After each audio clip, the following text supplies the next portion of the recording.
Assalamu alaikum. I'm Aisha. Today we will discuss the topic Introduction to Nuclear Science. Firstly, हम देखते हैं कि what is nuclear science. Nuclear science is the study of structure, properties, interaction of atomic nuclei, which are the heart of atom. Atomic nuclei की interaction property और structure की जो study है उसे हम न्यूक्लियर साइंस कहते हैं और बेसिकली इसे हम एटम का हार्ट भी कहा जाता है.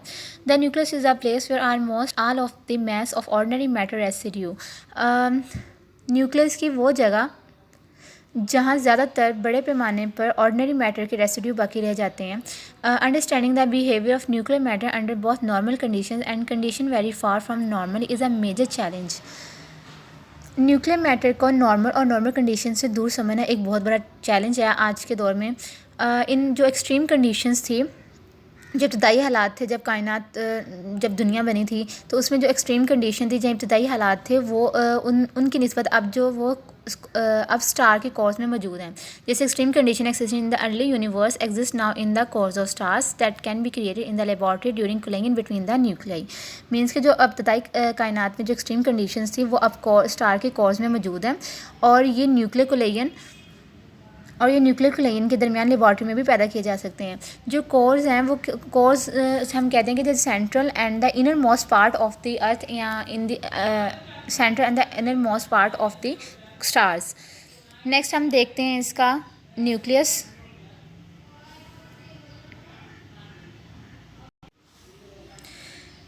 The atomic nucleus consist of nucleon, proton and neutrons. Means जो एटॉमिक न्यूक्लियस है वह न्यूक्लियन, प्रोटॉन और न्यूट्रॉन से मिलकर बनता है. Proton and neutron are made of quark and held together by the strong force together by gluon exchange between quarks. जो quarks है वो एक एलिमेंट्री पार्टिकल्स और मैटर के फंडामेंटल कॉन्स्टिट्यूएंट की एक टाइप है. क्वार्क्स जब कंबाइन होते हैं तो वो एक कंपोजिट पार्टिकल बनाते हैं जिसे हेड्रॉन कहते हैं, जिसमें सबसे ज़्यादा स्टेबल प्रोटॉन और न्यूट्रॉन्स होते हैं.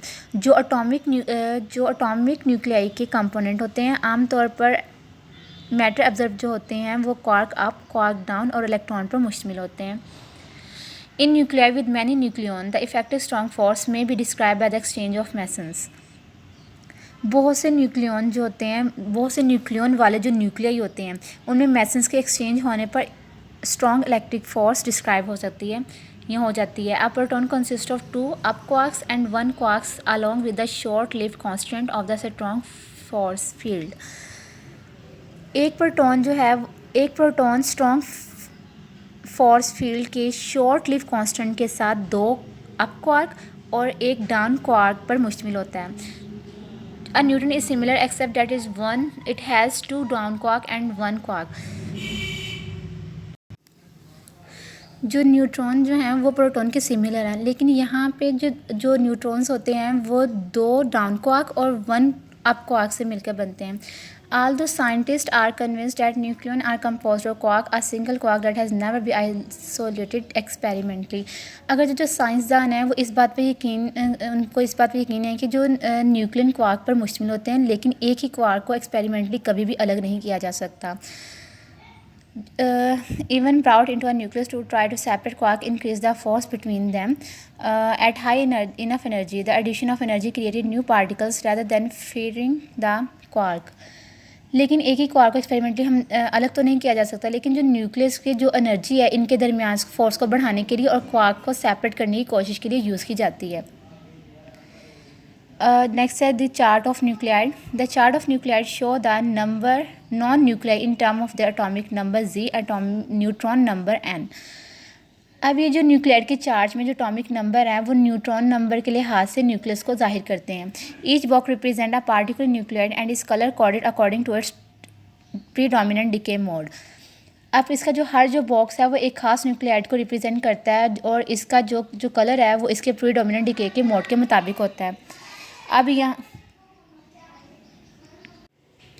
This called the magic number with N और Z इक्वल टू 284. अब इसको ये जो नंबर्स होते हैं इनको हम मैजिक नंबर कहते हैं, जिसमें उसका एटॉमिक नंबर और न्यूट्रॉन नंबर जो हैं वो 2, 8, 20, 28, 50, 82 एंड 126 के होते हैं, इज इक्वल होते हैं और जो मेजर न्यूक्लियस शेल्स के एन मुताबिक होते हैं और न्यूक्लियस स्टेबिलिटी को बढ़ाते हैं. Isotopes that have a magic number of both protons and neutrons are called doubly magic and are especially stable. ऐसे isotopes जो both protons and neutrons magic number रखते हैं उसको हम डबली मैजिक कहते हैं और एक्सपेशनली वो स्टेबल होते हैं। अब यहाँ पे हमारे पास जो एक चार्ट है इसमें प्रोटॉन न्यूट्रॉन इलेक्ट्रॉन है। प्रोटॉन का चार्ज है +1, मास उसका 1 है और लोकेशन कहाँ है, वो न्यूक्लियस में। सेकंड न्यूट्रॉन उसका चार्ज 0 है, उसका मास 1 और उसकी लोकेशन वो कहाँ पे प्रेजेंट होता है, वो न्यूक्लियस के अंदर प्रेजेंट होता है। और इलेक्ट्रॉन जो है उसका -1 चार्ज, उसका मास जो है वो 0 और वो ऑर्बिट इलेक्ट्रॉन न्यूक्लियस के जो ऑर्बिट होता है उसमें प्रेजेंट होता है। नेक्स्ट एटॉमिक मास, इसका चार्ट एक टेबल बना हुआ है। यहाँ पे आप प्रोटॉन्स हैं, इनके ये इसका प्रोटॉन है उसका सिंबल P है, इसको P से रिप्रेजेंट किया जाता है। मैथ उसका है 1.673 इंटू 10⁻27, रिलेटिव मैथ उसका 1, charge 1.60 into 10⁻19, relative charge +1। Neutron उसको रिप्रेजेंट करते हैं स्मॉल n से 1.675 into 10⁻27, relative mass 1, charge 0, relative charge 0। Last one electron, symbol उसका E, mass 9.110 into 10⁻31, relative mass 1/1840, charge 1.60 into 10⁻19, relative charge -1। Next है radioactivity. Atom are radioactive if the proton and neutron in the nucleus are configured in N unstable way.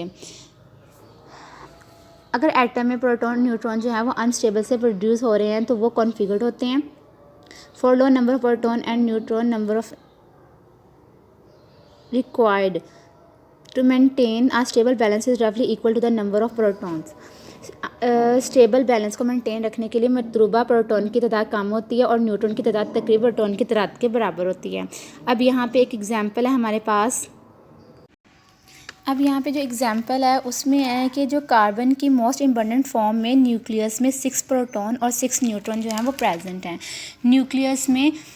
Nucleus में जो proton की तादाद ज़्यादा होने की वजह से वो प्रोटॉन के दरमियान इलेक्ट्रिक फोर्स को रिपेल करते हैं और रिपेल करने से स्टेबल न्यूक्लियाई की तरफ वो जाते हैं।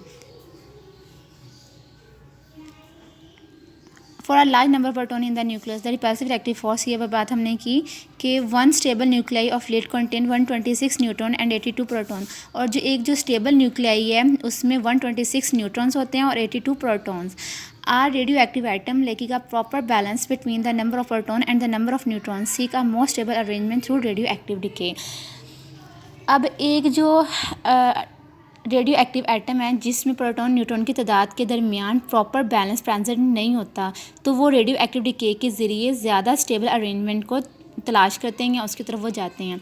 ये डिके वक्त के साथ रैंडमली पाए जाते हैं, लेकिन रेडियो एक्टिव मटेरियल के कलेक्शन लार्ज नंबर से प्रिडिक्टेबल हो जाता है। The common decay product are named after the first 3 letter of Greek alphabet alpha, beta and gamma। अब जो मोस्ट कॉमनली जो डिके होते हैं वो अल्फ़ा, बीटा और गैमा है। अब फर्स्टली हम देखते हैं अल्फ़ा, बीटा और गैमा, इनके कुछ रिएक्शंस हैं यहाँ पे टेबल्स में जिसको हम देखते हैं। अब जो बीटा डिके जो अल्फ़ा डिके है जो अल्फ़ा डिके है उसमें जो 4/2 और अल्फ़ा है, इसमें ये जो अल्फ़ा पार्टिकल वो हीलियम के पार्टिकल से बनते हैं। नेक्स्ट इसका ये जो रेडिएशन इमिटेड है उसमें 4/2 अल्फ़ा इमिट कर रहा है। उसका जेनेटिक इक्वेशन इसके अंदर अगर हम इक्वेशन देखें तो जो एक्स के ऊपर जो ए है वो एटॉमिक मास है और जी जो है वो एटॉमिक नंबर को रिप्रेजेंट करता है। जब इसका रिप्रेजेंट होता है तो जो अल्फ़ा पार्टिकल्स डिके होता है, जब इसमें अल्फ़ा पार्टिकल होने से उसमें जो ए है उसमें 4 इलेक्ट्रॉन कम होते हैं और जी में 2 इलेक्ट्रॉन कम होते हैं। जैसे अब ये है एक्स A-4/Z-2 मीन्स के इसमें ए में 4 पार्टिकल्स कम हो रहे हैं, 4 इलेक्ट्रॉन कम हो रहे हैं और जी में 2 कम हो रहे हैं, जिसकी वजह से एक अल्फ़ा पार्टिकल हमें 4/2 अल्फ़ा हमें ये मिलता है। अगर हम एग्जांपल यहाँ पे देखें, यूरेनियम 338 उसका एटॉमिक मास है और 92 उसका एटॉमिक नंबर है। जब उसका रिएक्शन होता है तो थोरियम मिलता है जिसका 234 उसका एटॉमिक मास है और 90 उसका एटॉमिक नंबर है। उसके बाद हमें एक हीलियम 4/2 हमें एक अल्फ़ा पार्टिकल हमें मिलता है। नेक्स्ट है बीटा डिके। जो बीटा डिके है उसके एटॉमिक मास में तो कोई चेंजिंग नहीं आती, लेकिन जो उसका एटॉमिक नंबर है उसमें एक इलेक्ट्रॉन जो है वो ऐड हो जाता है। जैसे अब एक्स ए है, वो एटॉमिक मास है वो सेम है उस ए है, लेकिन जो उसका एटॉमिक नंबर है Z+1, उसमें एक इलेक्ट्रॉन ऐड होने की वजह से हमें बीटा इलेक्ट्रॉन B/1 माइनस हमें बीटा इलेक्ट्रॉनिक मिलता है। अगर हम एग्जांपल देखें बीटा डिके के अंदर, तो कार्बन 14/6, मतलब 14 उसका एटॉमिक मास और 6 एटॉमिक नंबर। तो जब उसमें बीटा डिके हुआ तो सोडियम 14/7 हमें उसका मिला, और एक बीटा डिके से E/-1 इलेक्ट्रॉन हमें मिला। नेक्स्ट अगर हम गैमा इमिशन देखें, जो गैमा इमिशन है इसके ना तो एटॉमिक नंबर में कोई चेंज आता है, ना ही एटॉमिक मास में। अब ये A/Z(X), अब यहाँ पे एक स्टार है वो इसके एक्साइटेड स्टेट को शो कर रहा है, मीन्स कि इसमें changing atomic mass, atomic number A और Z में कोई चेंजिंग नहीं आती, लेकिन जो एक्साइटेड स्टेट से वो नॉर्मल स्टेट में आता है। और गैमा रे हम जिसकी वजह से हमें गैमा जो रे है, ये गैमा पार्टिकल है, वो हमें मिलता है। ये X0/4 मीन्स कि इसके एटॉमिक नंबर और मास में कोई चेंजिंग नहीं हो रही। ये जो गैमा पार्टिकल है ये अल्फ़ा के साथ भी हो सकता है और ये बीटा के साथ भी हो सकता है। और गैमा के अंदर अगर हम कोई इसकी एग्जांपल देखें, सीरिडियम 87 Cr87/38, जब इसमें गैमा प्रोडक्शन हुई तो इसका जो हमें मिला वो भी 87/38 ही हमें मिला, साथ गैमा का एक पार्टिकल हमें मिला, इसमें कोई चेंजिंग नहीं हुई। नेक्स्ट हम देखते हैं न्यूक्लियर फोर्स। अब ये जो न्यूक्लियर फोर्स है ये न्यूक्लियर फिजिक्स से रिलेटेड है। न्यूक्लियस को जोड़ने वाली जो फोर्स है इनसे पावर से रिलेटेड करता है। ये जो पावर है वो डिपेंड करती है स्पिन और ओरिएंटेशन ऑफ न्यूक्लियस से। यहाँ पर बात हम कर रहे हैं कैसे कि ऐसे हो रहा है कि जैसे हम मॉडल शेल न्यूक्लियर को हमने पहले भी इसको स्टडी किया था, जिसमें न्यूक्लियस के गिर्द जो ऑर्बिट होते हैं वो, और इन ऑर्बिट में इलेक्ट्रॉन घूम रहे होते हैं। इसी तरह हम कहते हैं कि जो प्रोटॉन न्यूक्लियस के अंदर प्रेजेंट होते हैं वो भी सेम काइंड ऑफ शेल को रखते हैं, जिसकी वजह से हम ये न्यूक्लियर फोर्स को हम स्टडी करते हैं। तो thank you, that is the end of my lecture. I hope you will understand. Thank you.